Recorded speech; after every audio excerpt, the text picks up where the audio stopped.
먼저 하나님의 말씀 로마서 12장 19절에서 21절 말씀을 봉독하겠습니다. 내 사랑하는 자들아, 너희가 친히 원수를 갚지 말고 진노하심에 맡기라. 기록되었으되 원수 갚는 것이 내게 있으니 내가 갚으리라고 주께서 말씀하시니라. 내 원수가 줄이거든 먹이고 목마르거든 마시우라. 그리함으로 내가 숯불을 그 머리에 쌓아 놓으리라. 악에게 지지 말고 선으로 악을 이기라. 재림성도 여러분, 안녕하셨습니까? 주의 전에서 혹은 영상으로 좋으신 하나님께 경배와 찬양을 드리는 모든 분들에게 주의 크신 은혜와 평강이 함께 하시기를 기원합니다. 오늘은 누가 더 강한가 라는 주제로 말씀을 나누려 합니다. 최근 국제나 국내를 막론하고 현실 사회는 결국 강자만 살아남을 것이다 라는 생각을 갖게 합니다. 국제사회에서도 각 나라나 단체에서도 정치, 경제, 사회, 문화, 군사 등 모든 면에 있어서도 강함을 지향하고 있고, 정부나 정당도 더 작게는 우리 가정에서도 강자 게임이라는 프레임 속에 살고 있으며, 심지어 어린이 청소년들까지도 경쟁해야만 살 수 있는 사회 환경에서 살아가고 있습니다. 오늘 질문은 꼭 강자만 살아남을 수 있을까입니다. 성도님들의 생각은 어떠신지요? 그렇지 않습니다. 강자만이 세상을 지배하고 이길 수 있는 것은 아닙니다. 사회적인 환경에서 인간의 도덕성, 윤리적 가치, 공정성, 협력과 상호 의존에 따라 더 아름다운 세상을 만들어갈 수 있기 때문입니다. 꼭 이겨야만 살아남는 것은 아닙니다. 누구에게라도 지면 안 되며 어떻게 해서라도 상대를 제압하고 이겨야 한다는 생각은 다시 한번 생각해 보아야 할 생각입니다. 어떤 사람이 강자일까요?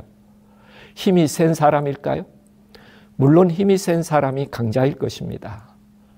원동현 박사는 5차원 전면 교육을 말씀하시면서 교육은 남과의 경쟁에서 이길 수 있는 자를 기르고자 함이 아니라 어떤 어려운 환경에서도 자신의 힘으로 일어설 수 있는 능력을 키우고자 하는 것이다라고 말씀하시면서, 진정한 힘은 경쟁에서 사용되는 힘이 아니라 어떠한 환경에서도 자신 스스로 일어설 수 있는 내면의 힘과 능력을 말한다고 하셨습니다. 공감합니다. 싸움을 잘하면 강자일까요? 힘이 센 사람보다 싸움을 잘하는 사람이 강자일 수 있습니다. 체력이 강해 싸움을 잘할 수 있는 사람도 삼손처럼 문짝을 떼어 산 꼭대기로 가지고 가는 힘은 아무 쓸데없는 힘입니다. 진정한 체력은 약자를 보호하기에 사용될 때 그는 정말 체력이 좋은 사람이라고 말할 수 있을 것입니다. 돈이 많으면 강자인가? 돈이면 안 되는 일이 없다 할 만큼 많은 돈이 큰 힘이 될 수 있습니다. 그래서 사람들은 돈벌이가 되는 곳으로 몰리기도 하며 누군가 대박이 났다면 귀가 솔깃해질 때가 있습니다. 그러나 그 돈이 인간을 타락시키고 인간관계를 다 깨어버렸다면 그 돈의 힘은 독이라 할 것입니다. 패거리가 많으면 강자인가? 그렇죠. 어떤 공동체이든 이너서클의 사람들이 대세를 이루며 우지좌지하게 하는 게 사실입니다. 그래서 어디서든지 늘 줄을 잘 서야 한다는 말도 회자됩니다. 높이 오르면 강자인가? 그럴 수 있습니다. 법을 마음대로 만들고 그 법으로 경쟁 상대를 제어할 수도 있습니다. 마치 법 위에 군림하는 사람들을 보면 강자처럼 보일 때가 있습니다. 그러나 실상은 군림하는 사람의 의자에는 절할 수 있을지 모르지만 그가 그 의자에서 내려오면 아무도 그를 진정한 공경과 사랑으로 따르지 않습니다. 높은 자리도 다 잠시일 뿐입니다. 그럼에도 오늘 현대인들은 누구나 다 강자가 되고 싶어 합니다. 서너 살 아이도 화가 나면 눈을 흘기며 아빠한테 이럴 거야 라며 절대 강자라는 것을 보여주고 싶어 합니다. 이 모든 것이 죄의 본성에서 비롯된 것입니다. 높고자 하고 강한 사람이 되고자 하는 것입니다. 너희가 그것을 먹는 날에는 너희 눈이 밝아 하나님과 같이 되어에서 나온 것들입니다. 오늘 본문은 사도 바울이 내 사랑하는 자들아 라고 부르며 예수께서 주신 약속 하나와 모든 상황에서 힘과 답이 될 수 있는 행동 강령 하나를 말씀해 주십니다. 오늘 현대를 살아가는 재림 성도들에게 지혜와 지침과 힘이 되는 교훈을 주고 계십니다. 한마디로 요약하면 악에게 지지 말고 선으로 악을 이기라입니다. 그것을 사랑함과 오용이 죄와 악이 될 수 있는 소지가 많기에 이르신 말씀입니다. 진정한 강함은 무엇이며 어디에 있을까요? 예수님의 교훈과 생애에서 진정한 강함이 어디에 있는지 살펴볼 수 있습니다. 먼저 마태복음 20장에 나오는 포도원 품꾼의 비유를 잘 아실 것입니다. 제6시에 일감을 얻은 사람이 있었고 제9시와 12시에도 일감을 얻은 사람이 있었습니다. 적어도 품삯을 절반이라도 받을 수 있는 사람들이죠. 그런데 제11시 오늘 오후 5시쯤 포도원의 품꾼으로 불려간 사람이 있었습니다. 품꾼들은 그렇게 하루의 해가 저물었습니다. 조용하고 훌륭한 하루가 품삯을 줄 때 갑자기 긴장과 충돌이 나타납니다. 마태복음 20장 11절 12절에 받은 후 집주인을 원망하여 가로되 나중은 이 사람들은 1시간만 일하였거늘 저희를 종일 수고와 더위를 견딘 우리와 같게 하였나이다. 먼저 온 자들의 거친 항변이 나옵니다. 이 항변을 들어보면 그날 누구의 말이 맞는가 하는 생각을 가져보지요. 내 것을 가지고 내 마음대로 주는데 내 것이나 가지고 가라는 주인의 말이 맞는가? 나중 온 이 사람은 1시간만 일하였거늘 저희를 종일 수고와 더위를 견딘 우리와 같게 했다는 먼저 온 품꾼들의 말이 맞는가? 누구는 1시간만 일해도 한 데나리온을 주었는데 누구는 하루 종일 수고했는데 한 데나리온을 주어 같게 하다니. 어쩌면 주인의 말은 형평성에도 맞지 않고 폭력적이기까지 합니다. 수고를 적게 한 사람은 적게 주고 수고를 많이 한 사람은 많이 주어야 합니다. 합리적이고 맞는 말입니다. 여기서 문제는 내가 맞는 것 같은데 내게는 행복감이나 만족이 없다는 것입니다. 그럴 수 있습니다. 내가 맞는데 힘이 들어요. 내 주장이 사실인데도 그게 통하지 않고 오히려 화가 나게 만들며 내가 이 신앙을 계속 지켜야 하는가 하는 의문이 들 때도 있습니다. 결국 내가 맞는데 나는 행복하지 않습니다. 혹 여러분도 이런 경험을 해보신 적은 없으신지요? 있을 수 있습니다. 주인과 품꾼 중에 누가 더 논리적이고 합리적이며 더 강하게 보이는가? 품꾼들의 말발이 훨씬 센 것처럼 보입니다. 그러나 그 힘이 할 수 있는 것은 무엇일까요? 문제를 해결하는 것이 아니라 주인도 청지기도 오후 5시에 온 품꾼도 자기 자신들도 다 불행한 하루를 만들었다는 것입니다. 강력한 원리나 법칙이 문제를 일으키는 경우가 있습니다. 예를 들어 사회학에서는 생존자 편향이라는 현상이 있고 경제학에서는 금리의 패러독스라고 하는 원리가 있습니다.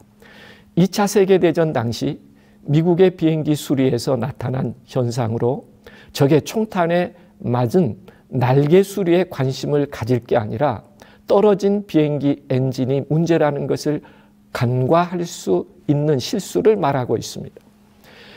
이는 관찰 가능한 결과들에 대한 분석에서 그것을 만들어낸 전체 집단의 특성을 무시하거나 왜곡하는 경향과 실수를 말하죠. 즉 주목할 만한 사례나 성공한 사례에만 초점을 맞추어 실패한 사례나 보이지 않는 요소를 간과할 수 있는 위험을 지적한 말입니다. 금리 패러독스도 개인이 저축을 증가시키려는 노력이 경제적 위기를 악화시킬 수 있다는 현상입니다. 개인이 더 많이 저축하면 소비가 감소하고 이로 인해 기업의 매출이 줄어들어 생산량과 고용이 감소하게 될 수 있습니다. 이는 경제의 역효과를 초래할 수 있습니다. 이 포도원 품꾼의 비유도 내 주장과 내 이익만 생각할 때 예상치 못한 더 큰 문제가 발생할 수 있다는 것을 경고하고 있습니다. 누가복음 15장에 나오는 탕자의 비유에서도 강자의 허상을 보게 됩니다. 탕자의 비유의 초점은 비유의 등장인물, 즉 둘째 아들, 큰아들, 아버지의 생애에서 교훈을 얻는 것이 아니라 당시 서기관과 바리새인들에게 예수께서 안타까운 마음으로 주시려는 권면의 측면에서 이 비유의 핵심 교훈을 이해할 때 탕자의 비유가 말하려는 교훈이 무엇인지 더 정확하게 알 수 있습니다. 탕자는 가장 처량한 인생이 되었습니다. 더 이상 어떤 희망도 없어 보입니다. 성경은 저가 돼지 먹는 쥐염 열매로 배를 채우고자 하되 주는 자가 없는지라 라고 소개합니다. 어쩌면 오늘 탕자는 우리의 모습이라 해도 과언이 아닐 것입니다. 그런 방탕한 동생이 돌아와 아버지가 살진 송아지를 잡아 잔치를 한다는 말에 큰아들은 몹시 화가 났습니다. 그리고 아버지가 나와 함께 들어가자 할 때에, 기뻐하자 할 때에 그 말에 완강히 거절하며 하는 말이 있습니다. 누가복음 15장 28절에서 30절입니다. 저가 노하여 들어가기를 즐겨 아니하거늘 아버지가 나와서 권한대 아버지께 대답하여 가로되 내가 여러 해 아버지를 섬겨 명을 어김이 없거늘 내게는 염소 새끼라도 주어 나와 함께 내 벗으로 즐기게 하신 일이 없더니 아버지의 살림을 창기와 함께 먹어버린 이 아들이 돌아오매 이를 위하여 살진 송아지를 잡으셨나이다. 맏아들의 항변에서 틀린 소견을 찾을 수 있을까요? 아니요. 어쩌면 맏아들의 주장이 마땅합니다. 아버지를 평생 섬기고 명을 어김도 없었는데 친구들과 즐기도록 염소 새끼 한 마리 안 주셨습니다. 그런데 아버지의 살림을 창기와 함께 먹어버린 이 아들이 돌아오매 이를 위하여 살진 송아지를 잡다니 이해할 수가 없었습니다. 있을 수 없는 일입니다. 그러니 이렇게 큰 소리를 치는 것입니다. 맏아들의 입장이 맞나요? 맞아요? 아니면 틀려요? 맏아들의 입장이 약해요? 아니면 강해요? 이 논리에 따지고 대항할 사람은 없어요. 아주 극강입니다. 아버지가 나와서 이렇게 사정을 합니다. 내 동생은 죽었다가 살았다고요. 말이 안 맞는 말입니다. 죽었으면 어떻게 집에 돌아옵니까? 내가 잃었다가 얻었다는 말도 동생이 홀로 나갔던 것이지 아버지가 이런 것이 아닙니다. 아버지는 논리도 없고 말도 맞지 않습니다. 분노한 아들 앞에 작은 약자일 뿐입니다. 여러분은 지금 누가 강한 사람처럼 보이시나요? 지금 이 상황에서 아버지가 강한 태도를 보입니까? 맏아들이 강한 태도를 보입니까? 맏아들이 더 강하게 표현하고 있습니다. 이 강함이 문제를 해결했는가? 그 강함은 어떤 문제도 해결하지 못했습니다. 맏아들은 동생이 아버지의 살림을 창기와 함께 먹어버렸다는 사실을 어떻게 알았을까요? 아버지가 집으로 가자는 말에 지금까지 하지 않았던 말을 해버립니다. 아버지의 살림을 창기와 함께 먹어버렸다고요. 사실은 아버지가 매일 아침마다 간청을 했습니다. 동생을 좀 찾아봐라. 너는 걱정되지도 않니? 이 말에 못 이겨 형이 집을 나간 동생을 뒷조사를 했던 것 같습니다. 수소문해보고 알아보니 창기와 함께 다 허비하고 있는 것을 확인했을 것입니다. 그리고 화가 치민 형은 오늘부터 너는 내 동생이 아니다. 형제의 인연을 스스로 끊었을 것입니다. 그 사실을 알고도 아버지가 염려하실까 봐 그동안은 찾아보았는데 없어요. 어디 잘 있을 거예요. 이 정도로 아버지를 안심시켰을 거예요. 그런데 그런 아들이 돌아오니 송아지를 잡아 잔치를 한다는 말에 오늘은 그 이야기를 폭탄처럼 쏟아놓았습니다. 참 모범적이고 강한 형이죠. A약점 신드롬에 빠진 형이죠. 누구든지 자기보다 못한 사람이 더 나은 대우를 받거나 인기를 얻으면 그 사람을 보지 못하는 현상을 말합니다. 항상 스트레스 속에 살아갑니다. 이 비유는 예수께서 탕자는 보편적인 유대인들을 대표합니다. 반면에 맏아들은 당시 바리새인과 제사장들을 대표합니다. 당시 서기관과 바리새인들이 가지고 있는 시각과 오름이 하나님의 뜻에 이르지 못한다는 것을 여실히 보여주는 비유입니다. 그들의 종교적 강함이 결국은 하나님의 뜻을 왜곡하고 있다는 것을 고발하고 있습니다. 누가복음 15장 탕자의 비유에서 아버지로서의 권위, 힘, 정당함, 모든 강함의 조건이 있었지만 진정한 사랑만이 사람을 변화시킬 만한 위대한 힘이 된다고 하는 것을 말하고 있습니다.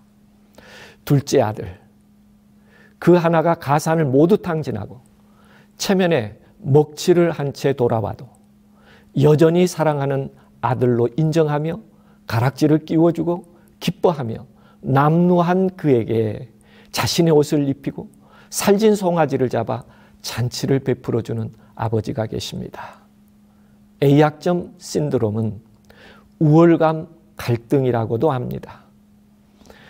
개인이 자신의 신념 또는 가치관을 다른 사람들의 것보다 우월하다고 느끼는 경향인데 다른 사람들을 무시하거나 경시하는 경향이 있다는 것입니다.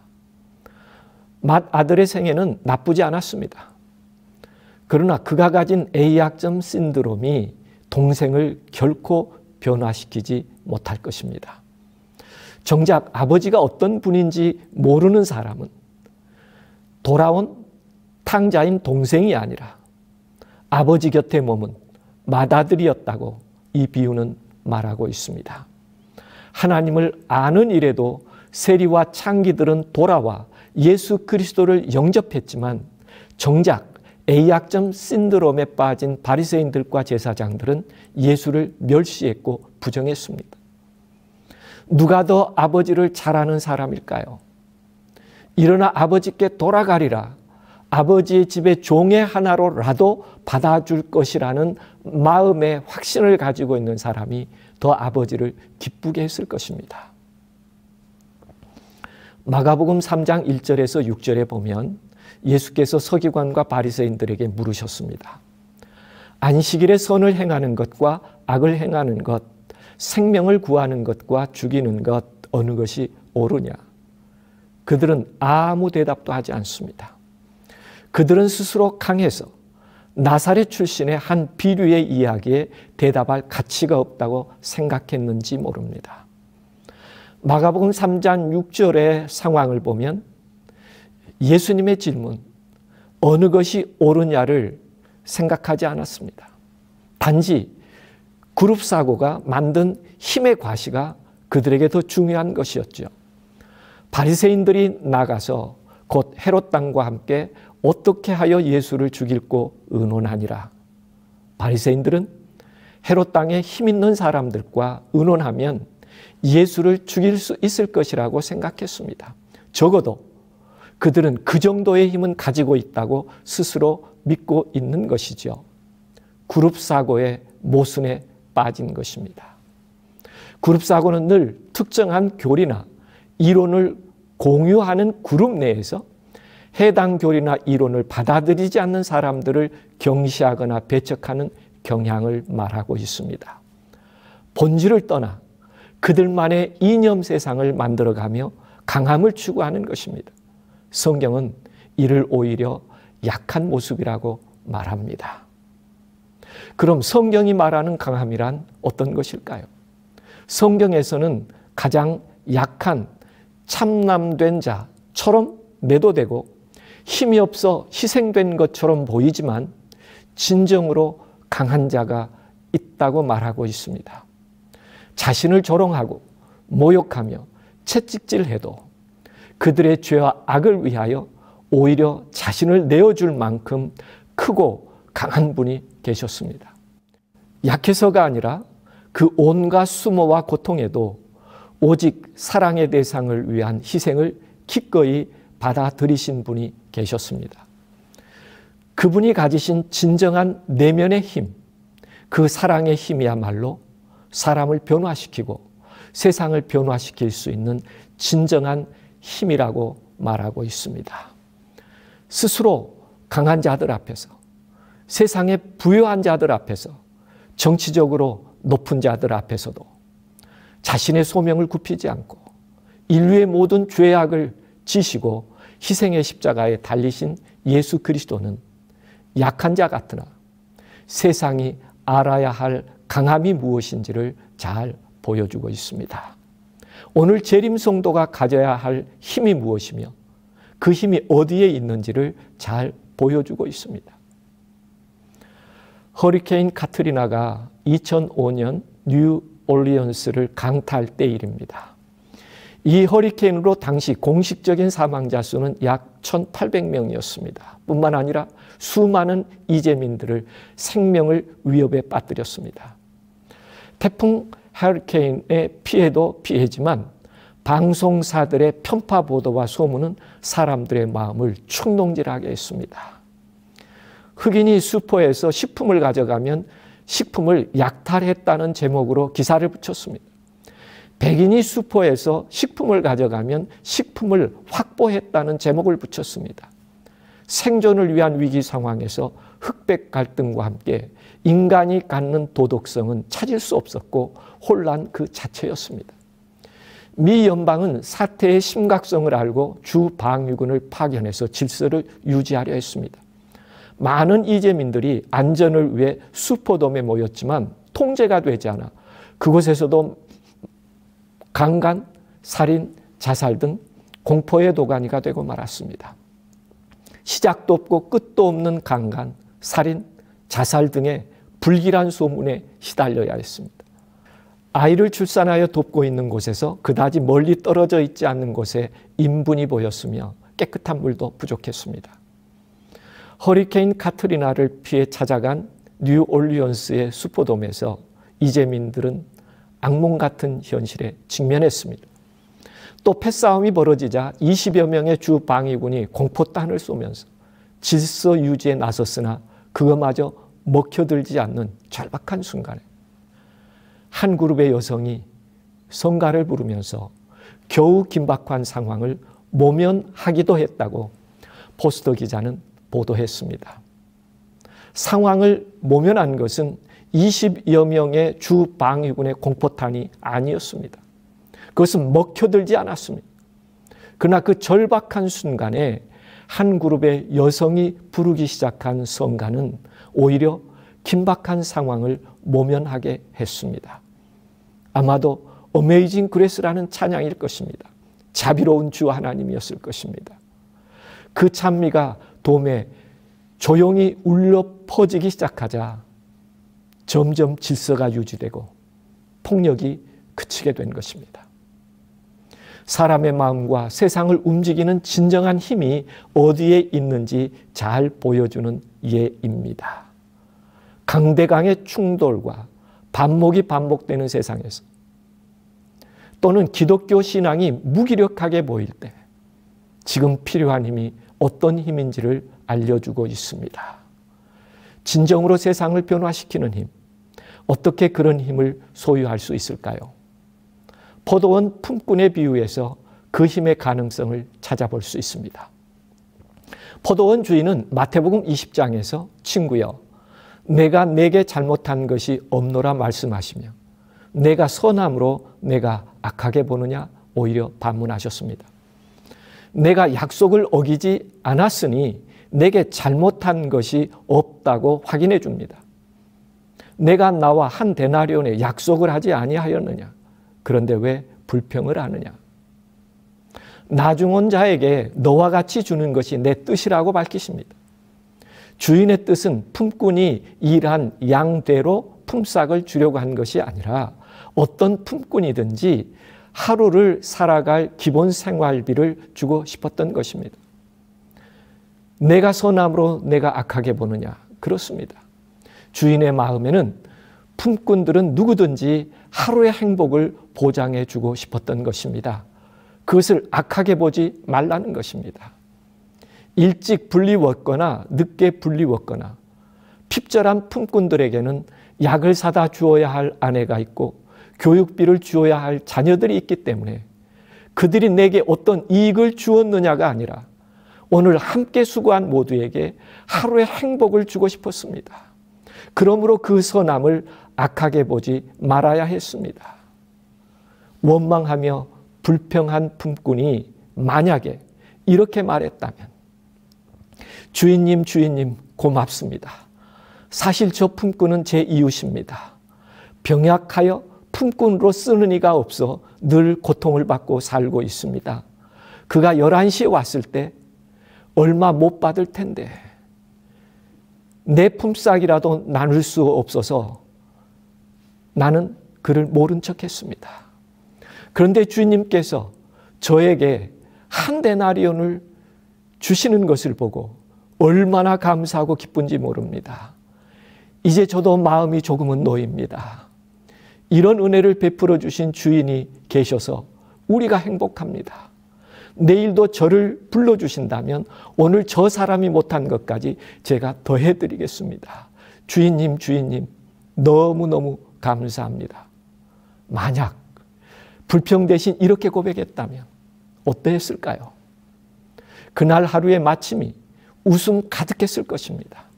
주인도 품삯을 주는 청지기도 모든 품꾼들도 그리고 1시간만 일하고 하루 품삯을 받아 미안해하는 품꾼까지 모두가 행복했을 것입니다. 내가 마치 큰 손해를 입은 것처럼 원망하며 논리적으로 형평성을 따지며 강하게 항의했던 태도보다 연약한 이웃의 행복을 내 행복으로 받아들이고 함께 기뻐하는 마음의 힘이야말로 재림 성도들이 소유해야 할 진정한 힘이 아닐까요? 사람을 변화시키고 세상을 변화시키는 힘은 이런 힘이라고 예수님께서는 말씀하고 있습니다.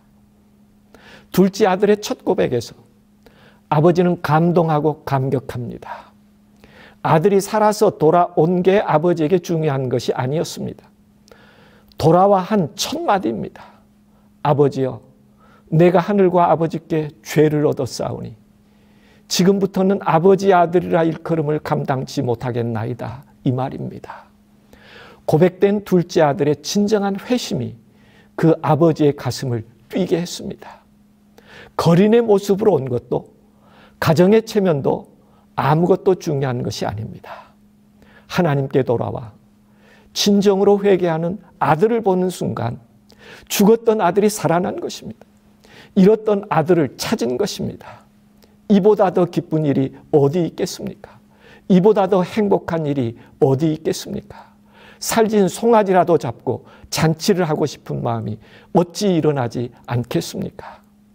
이런 기쁨에 함께하지 못한 맏아들의 태도가 오히려 아버지의 마음을 아프게 했을 것입니다.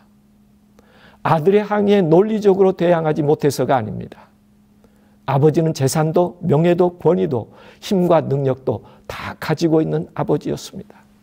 그럼에도 그 모든 것을 힘의 중심에 두지 않았습니다. 한 아들의 돌이킴과 비록 거지의 모습으로 나타났지만 그의 죄를 인정하고 하나님을 향해 회개한 아들을 받아들이는 것보다 아버지에게 더 중요한 것은 없었습니다. 그가 가진 모든 것보다 더 중요한 것이었습니다.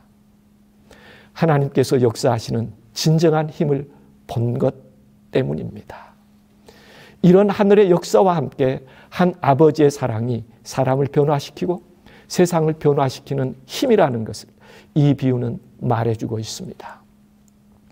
강자 앞에서나 부유한 자 앞에서 높은 자 앞에서 멸시받고 조롱하고 채찍질해도 그들의 죄를 위해 자신의 소명을 굽히지 않고 자신을 희생하는 십자가를 묵묵히 진 예수 그리스도는 세상이 보고 싶어하는 진정한 힘을 보여주고 있습니다. 이 십자가의 사랑이야말로 진정한 강함이 무엇인지 알게 합니다. 사람을 변화시키는 힘이라는 것을 알게 합니다. 여러분이 오늘 필요한 더 강한 힘은 무엇일까요? 내가 힘이 있어 그 권세로 나를 따르게 하는 힘이 아니라 사람의 마음을 움직이게 하며 서로를 경외하며 함께 거룩해지는 힘이 아닐까요? 어떤 경우든지 선으로 악을 이기는 힘이 아니겠습니까?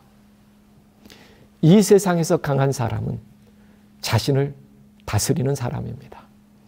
이 세상에서 강한 사람은 허물을 덮어주는 사람입니다. 용서할 수 없는 사람을 용서할 줄 아는 사람이 강자입니다.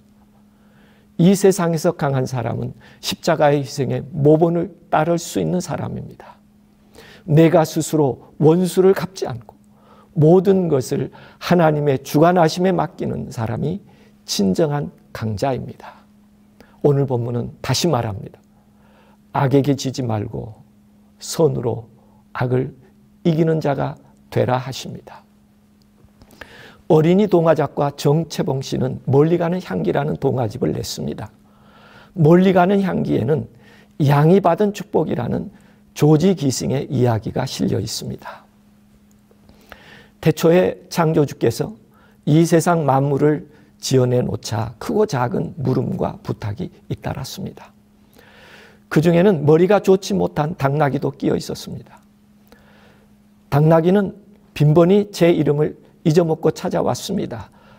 또 깜빡 잊었습니다. 저의 이름을 뭐라고 하셨죠? 이 녀석아, 이번이 몇 번째냐? 당나귀란 말이다, 당나귀. 창조주는 당나귀의 두 귀를 조금 늘어지게 잡아당겼습니다. 다음에도 내 이름을 잊어버리거든 귀를 생각해라. 나는 귀가 길다. 그러니 내 이름은 당나귀다 하고 말이야. 당나귀가 돌아가자 이번에는 벌을 에워싸고 여우와 오소리와 토끼가 징징거리며 나타났습니다. 침을 가진 벌을 좀 어떻게 해 주십시오. 조금만 뭐 해도 침을 마구 쏘아대니 참을 수가 없습니다. 뭐라고? 그렇다면 벌의 침은 일회용이다. 침을 쏘아버리게 되면 생명도 끝나는 거야. 그러니 벌은 명심하거라. 내 목숨과 바꿀 만한 가치가 있다고 판단될 때만 침을 쓰도록 해야 할 것이야. 여우와 오소리와 토끼는 좋아서 박수를 쳤습니다. 그러나 벌은 엥하고 볼이 부어서 돌아갔습니다. 창조주가 한숨을 돌리려는데 또 발소리가 났습니다. 아버지, 다른 짐승들이 저를 얕잡아보고 못살게 굴어서 견딜 수가 없습니다. 저희 고통을 좀 덜어주십시오. 내 말도 맞다. 너를 너무 곱게만 빚었어. 창조주는 한참 있다가 은근히 물었습니다. 그렇다면 너의 일을 옥리로 하고 내 발톱을 갈퀴 발톱으로 바꿔줄까? 아닙니다. 저는 육식하는 맹수들과 같이는 되고 싶지 않습니다. 저는 지금의 풀을 뜯어먹고 사는 생활에 만족합니다.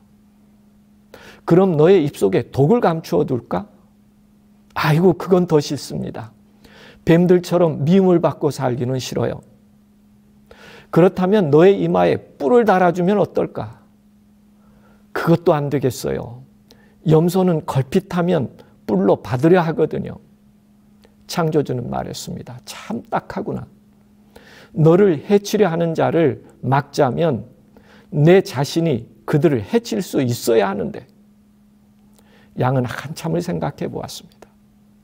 내가 그래야만 하다니. 양은 한숨을 쉬면서 쓸쓸히 말했습니다. 그러시다면 아버지, 이대로 저를 내버려 두십시오. 누구를 해칠 능력을 가지면 해치고 싶은 욕망이 일어날까 두렵습니다. 옳지 않는 일을 하기보다는 옳지 않는 일을 당하고 사는 편이 차라리 나을 것 같습니다. 양은 돌아서 갔습니다. 이를 본 창조주는 어느 누구에게보다도 큰 축복을 양에게 내려주었습니다. 오 착하고 착한 양아, 너는 힘이 없어도 땅에서 대우를 받고 살게 될 것이다. 너의 이름은 어진이들의 상징이 될 것이며 어느 힘센 짐승보다도 자자손손 번성할 것이다. 무엇이 양을 축복의 양으로 만들게 되었는지 우리에게 많은 시사점을 줍니다. 양은 약하고 힘이 없어도 하나님을 감동케 했습니다. 하나님을 감동케 하는 마음의 결정이 그것이야말로 우리가 오늘 추구해야 할 진정한 힘이라고 말하고 있습니다. 내가 잘 되려고 하는 것이 아니라 악을 행하기보다 악을 당하고 살겠다는 선택입니다. 하나님을 감동하게 하는 시작입니다. 누가 강자입니까? 우리 모두가 손으로 악을 이기고 넓게 품을 수 있는 진정한 강자들로 세상을 살았으면 합니다.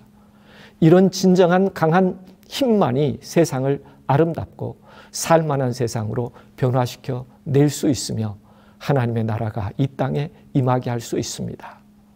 궁극적으로 기독교의 가치와 의미가 무엇인지 세상으로 보게 할 수 있는 유일한 길이기도 합니다. 하늘을 사모하는 성도들이 이 땅을 살아갈 힘의 기초가 되어야 하지 않겠습니까? 로마서 12장 17절 18절에 말합니다. 아무에게도 악으로 악을 갚지 말고 모든 사람 앞에서 선한 일을 도모하라. 할 수 있거든 너희로서는 모든 사람으로 더불어 평화하라. 말씀해 주고 있습니다. 오늘 또 주님이 주시는 힘의 근원을 잊지 않고 마음에 새겨봅시다. 악에게 지지 말고 선으로 악을 이기라.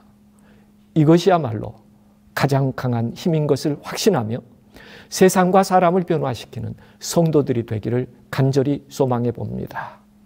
오늘 또 자아를 다스릴 수 있도록 하실 하나님을 믿으십니까? 오늘 또 허물을 덮어주실 수 있게 하신 하나님을 믿으십니까? 오늘 또 하나님 주관 아래 모든 것을 맡기게 하신 하나님을 믿으십니까? 이 하나님께서 세상과 사람을 변화시킬 힘도 주실 줄 믿으십니까? 오늘 이 시간 손으로 악을 이길 수 있는 진정한 하늘의 힘을 소유하시는 재림성도가 되기를 간절히 소망하며 말씀을 줄이겠습니다. 감사합니다. 기도드리시겠습니다. 은혜롭고 자비하신 하늘 위에 계신 우리 아버지 하나님, 오늘 하늘을 소망하는 모든 재림성도들에게 이 세상을 살아갈 지혜와 힘을 하나님의 말씀에 의하여 얻으며 그 아름다운 사랑의 힘으로 세상을 변화시켜가며 하나님의 나라가 이 땅에 임하게 하는 성도들이 되도록 축복해 주시기를 우리를 사랑하시되 언제나 가장 좋은 것을 주시는 예수님의 이름으로 기도합니다. 아멘.